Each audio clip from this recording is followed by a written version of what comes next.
Hello friends, अगर आप technical students हैं या आप टेक्निकल स्टूडेंट बनना चाहते हैं तो आप इस वीडियो को एंड तक जरूर देखिए। इससे आपको काफ़ी इन्फॉर्मेशन मिलेगी जो कि टेक्निकल स्टूडेंट को ज़रूरी होता है। हमारा जो भी सब सिलेबस है वो मैट्रिकुलेशन तक सेम होता है, लेकिन इसके बाद क्या होता है, डिवाइड होता है। हमारे पास मैट्रिकुलेशन के बाद दो ऑप्शंस होते हैं, टेक्निकल पढ़ने का और दूसरा आगे इंटरमीडिएट करने का। इंटरमीडिएट्स में हमारा डिफरेंट डिफरेंट ब्रांच होते हैं, arts, commerce and science. Science में भी अलग अलग ब्रांच है, कोई चाहे तो चूज कर सकता है पीसीबी यानी कि फिजिक्स केमिस्ट्री बायोलॉजी। आप इससे पढ़ते हैं और आपको डॉक्टर्स या मेडिकल लाइन में आपको जाना पड़ता है। दूसरा ऑप्शन है कि हम पीसीएमबी मैथमेटिक्स भी हमने एक एक्स्ट्रा में ले रखा होता है, तो अगर हम लोग चाहें तो यहाँ से भी टेक्निकल पढ़ सकते हैं। और एक पीसीएम जो कि फिजिक्स केमिस्ट्री मैथ है, ये दोनों स्टूडेंट चाहे तो मैथमेटिक्स कंपलसरी करके बायोलॉजी को कंपलसरी ना करके वो 3 ईयर डिप्लोमा कोर्सेज कर सकते हैं, या आप 2 ईयर्स का डिप्लोमा कोर्सेज भी कर सकते हैं। तो सेकेंड ईयर में डायरेक्ट एडमिशन होता है और वहां से वो 2 साल में ही वो टेक्निकल एक डिग्री मिल जाता है। डिप्लोमा एक टेक्निकल कोर्स है जो कि 3 साल का होता है और इसमें आपको double E, triple E, civil, mechanical, architecture या डिफरेंट डिफरेंट ब्रांचेज होते हैं। आप इसमें कोई भी ब्रांच अपने अकॉर्डिंग चूज कर लेते हैं। इसका एक डिप्लोमा का एग्जाम होता है जो सब एग्जाम लोग देते हैं और उसके थ्रू यहाँ पे एडमिशन हो जाता है। इससे आप एक जूनियर इंजीनियर बन सकते हैं। इसके बाद क्या होता है, इसके बाद हमारे पास 3 ऑप्शन है।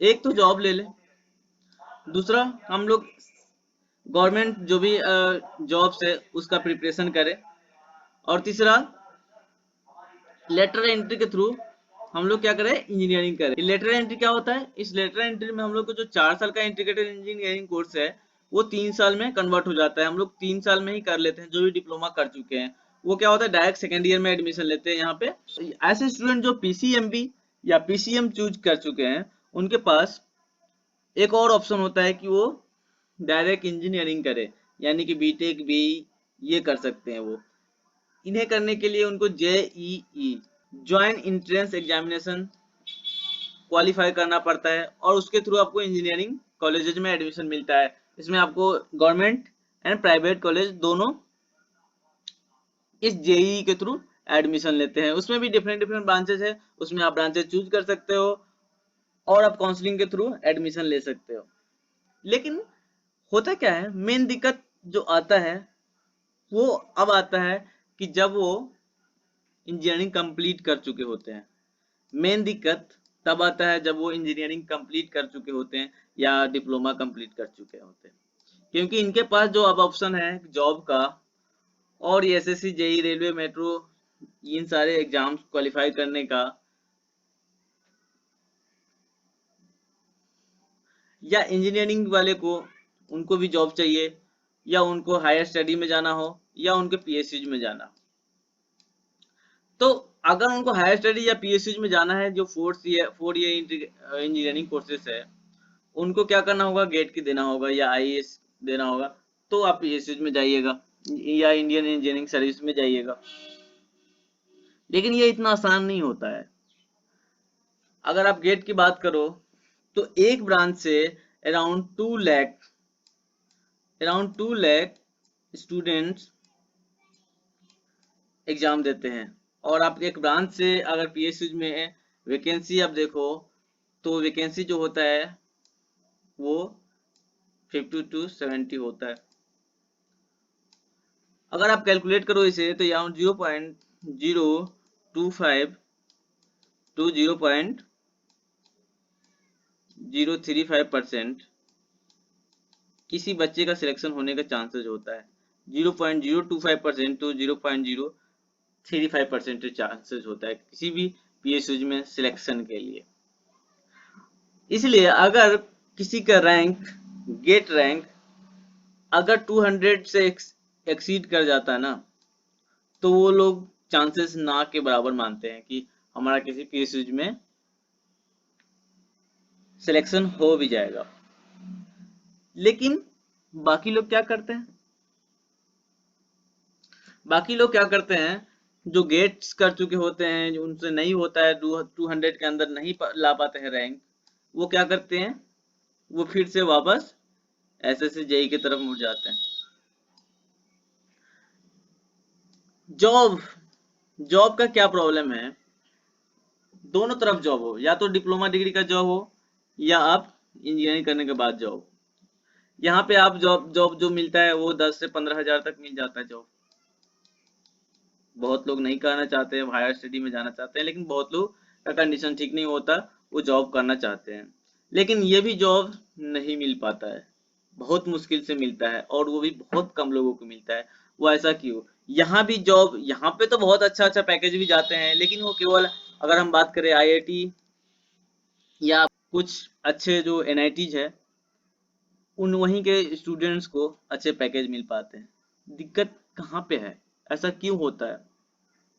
ऐसा इसलिए होता है कि बहुत सारे जगह पे, इनफैक्ट गवर्नमेंट कॉलेजेस में भी लैक ऑफ टीचर्स है, वहां पे टीचर्स ही नहीं है। कुछ टीचर्स है जिनके पास ना तो स्किल है और ना ही इंफॉर्मेशन है, वो तो आउटडेटेड हो चुके हैं, और जो रिक्वायरमेंट है हमारे जो करंट इंडस्ट्रीज में, उस रिक्वायरमेंट को फुलफिल करने का जो क्राइटेरिया होना चाहिए वो स्टूडेंट के पास नहीं है। ऐसे स्टूडेंट्स जो किसी अदर सोर्सेज से अपना पढ़ाई पूरा करते हैं और जो रिक्वायरमेंट्स है इंडस्ट्री को वो पूरा करते हैं, उनका सिलेक्शन हो जाता है जॉब के लिए। या ऐसे स्टूडेंट्स जो अपना प्रिपेयर ढंग से करते हैं, अपने सिलेबस को पूरी तरह कवर करते हैं, अपने कॉन्सेप्ट को क्लियर करते हैं, वो गेट में बहुत अच्छा स्कोर करते हैं। समस्या यह है कि सिलेक्शन होता किसका है, चाहे वो गेट हो या किसी जॉब का इंटरव्यू हो, सिलेक्शन उन लोगों का होता है जो एक्चुअल में अपने सिलेबस को अच्छी तरह से कवर किया हो, अपने सिलेबस को कवर किया हो, जो करंट ट्रेंड्स है, जो करंट में चल रहा है, जो सॉफ्टवेयर चल रहे हैं, जो एक्सप्लोजर्स है, उनके आइडिया जो,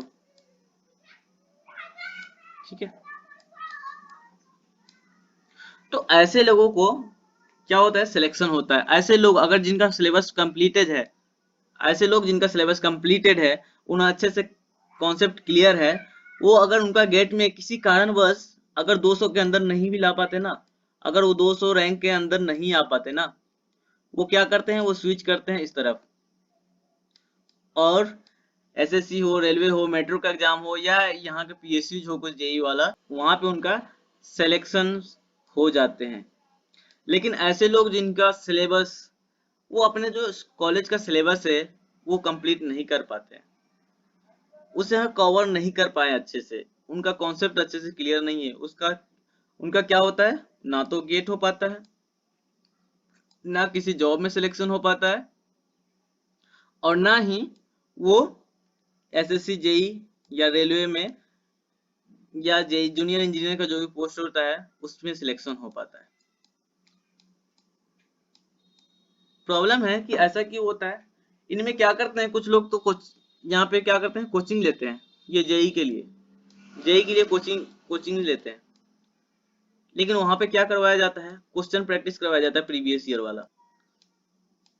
उससे क्या होगा, मान लो आपने क्वेश्चन प्रीवियस ईयर का क्वेश्चन प्रैक्टिस कराया, या कुछ क्वेश्चंस को रटवा दिया गया, लेकिन उससे होगा क्या, अगर उससे डिफरेंट क्वेश्चन दिया गया ना, आप नहीं कर पाओगे, या उससे ही क्वेश्चन को थोड़ा सा घुमा दिया गया ना, तो आप नहीं कर पाओगे, या कुछ भूल जाओगे, वहां पे कंफ्यूज हो जाओगे आप। वैसा क्यों होता है, सपोज करो, मैं एग्जांपल देता हूं कि आपने रेसिस्टिविटी का यूनिट पढ़ रखा है और आपको याद है, लेकिन जो क्वेश्चंस आ गया वो कंडक्टिविटी पूछ दिया गया कि चलो आप कंडक्टिविटी बताओ, और अगर आपको ये रिलेशन नहीं पता कि कंडक्टिविटी और रेसिस्टिविटी का रिलेशन क्या है, आप कंडक्टिविटी का यूनिट नहीं बता पाओगे। तो आपको क्या करना होता है, जब आप सिलेबस पढ़ते हो ना, कंप्लीट सिलेबस, तो आप वहां पे केवल यूनिट्स ही नहीं, आप सबका रिलेशंस भी पढ़ते हो, एक दूसरे से इंटर रिलेशन पढ़ते हैं, तो उससे क्या होता है, हमारे कॉन्सेप्ट क्लियर होते हैं, और इतना बार हमारे यूनिट्स आते हैं, हमारे बहुत सारे जो टर्म्स होते हैं, जो इतनी बार रिवीजन हो जाता है हम लोग क्वेश्चंस करते समय कि उनको याद करने की हमें जरूरत नहीं पड़ती। लेकिन अगर हम वो जो पीरियड होता है 4 साल का इंजीनियरिंग हुआ या 3 साल का मैं डिप्लोमा हुआ, अगर उसको बर्बाद कर देते हैं तो उनके पास हमारे पास कम समय बच जाता है। हमारे कोचिंग इंस्टीट्यूट्स भी उन सिलेबस को कवर नहीं करवा पाते हैं। ऐसे लोग जो जिनका सिलेबस कंप्लीट नहीं है, या ऐसे लोग जो जिनका कॉन्सेप्ट क्लियर नहीं है, वैसे लोग जो एसएससी जेई या रेलवे जेई या मेट्रो या पीएसयू जेई का एग्जाम देना चाहते हैं, जो जूनियर इंजीनियर बनना चाहते हैं, वैसे लोगों का सिलेबस पूरा कराने का जिम्मा मैं लेता हूँ। मैं अपने इस यूट्यूब चैनल टेक्निकल लेक्चर के थ्रू आपको प्रोवाइड करेंगे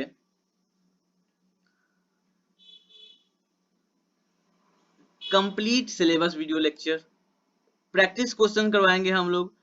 कौन से क्वेश्चन प्रैक्टिस करवाएंगे? जितने भी जूनियर इंजीनियरिंग का एग्जाम्स होते हैं उन सब का क्वेश्चन प्रैक्टिस करवाएंगे। जो इसेंशियल ट्यूटोरियल्स होगा सॉफ्टवेयर एक्सप्लोजर का, वो सब भी आपको प्रोवाइड करेंगे। इसके लिए आपको क्या करना होगा? आपको हमें सपोर्ट करना होगा। आपका स्ट्रॉन्ग सपोर्ट होना चाहिए। और वो कैसे होगा? कि जब आप इस वीडियो को ज्यादा से ज्यादा लोग को शेयर करोगे और इस चैनल को सब्सक्राइब करेंगे, उससे क्या होगा, हम नॉन टेक का जो पार्ट है ना, उसके लिए भी हमने फैकल्टी हायर करेंगे। नॉन टेक्निकल जो पार्ट है उसे भी कवर करेंगे। लेकिन आपको बस ये काम करना है कि आपको इसको ज्यादा से ज्यादा शेयर करना होगा और आपको सब्सक्राइब करना होगा। आप अगर प्रीवियस वीडियो हमारा ध्यान से देखे होगे तो आप देख सकते हो कि हमने किस तरह से कॉन्सेप्ट को क्लियर करने की कोशिश की है। हम आपको सिलेबस को किस तरह से कवर करना चाहते हैं और मैं इस पे पूरी तरह काम करने के लिए प्रयास कर रहा हूँ। दिक्कत होता क्यों है? क्यों हमें जॉब नहीं मिलता और क्यों हमें गेट में क्वालिफाई नहीं कर पाते हम लोग? एसएससी या जेई का जो भी एग्जाम्स होता है वो नहीं कर पाते। उसका एक रीजन है सिर्फ और सिर्फ कि हमारा क्या होता है, हमारे जो जब तक हमारा जो स्टडी पीरियड होता है, हमारे कॉलेज पीरियड होता है, उसमें हम लोग सिलेबस कंप्लीट नहीं कर पाते, अपने सिलेबस को अच्छे से नहीं पढ़ पाते। और ये मेन रीजन है जिसके कारण ये होता है कि हम हर जगह फेलियर होते हैं। मैं आपको बता दूं, मैं फर्स्ट अटेम्प्ट में गेट क्वालिफाई किया जब मैं 4th ईयर में था। और इसके लिए मैं कोई कोचिंग का सहारा नहीं लिया, मैंने कोई कोचिंग नहीं किया, मैं कोई प्रिपरेशन नहीं किया और मैंने क्वालिफाई किया। क्यों? क्योंकि मैंने अपने सिलेबस को ढंग से पढ़ा था। मैं अपने सिलेबस को अच्छे से पढ़ा था, उन सारे कॉन्सेप्ट को मैं अब ढंग से पढ़ा था, मैं सारे कॉन्सेप्ट को क्लियर कर रखा था। और आपको बता दूं, मुझे जॉब्स भी मिली। क्यों? क्योंकि मैंने सिलेबस को अच्छे से पढ़ा था। तो आपको बस ये करना है कि आपका जो भी सिलेबस है आप उसे कंप्लीट कीजिए, फिर आपको सक्सेस होने से कोई नहीं रोक सकता। और ये काम हम करवाएंगे आपसे। अगर जिन्हें भी प्रॉब्लम है अपने कंप्लीट सिलेबस पढ़ने में, या जिनको अभी सिलेबस नहीं पूरा हो रहा है, हम उसको सिलेबस करवाएंगे। आपको बस करना है कि आप इस वीडियो को शेयर कीजिए और सब्सक्राइब कीजिए। आपके कोर्सेस, आपके एंट्रेंस एग्जाम कंप्लीट करवाने का जिम्मेदारी मेरी रहे। Thank you everyone. मैं दीपक कुमार आपके सिलेबस कंप्लीट करवाने की जिम्मेदारी लेता हूँ। मैं आपके क्वेश्चन प्रैक्टिस करवाने की जिम्मेदारी लेता हूँ। बस आप मुझे सपोर्ट कीजिए और इस चैनल को सब्सक्राइब कीजिए और ज़्यादा से ज़्यादा शेयर कीजिए।